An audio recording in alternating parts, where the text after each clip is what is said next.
Here I have OPPO Find X5 Lite, and today I'm going to show you how to take a burst shot or the series of photos on this device.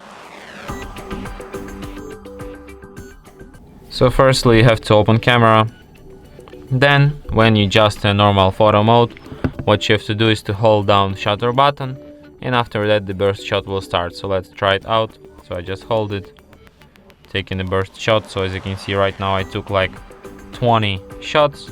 Here I can review them, and here you can see all of your burst shots and select the one that fits you best. So yeah, and that's it. Thanks for watching.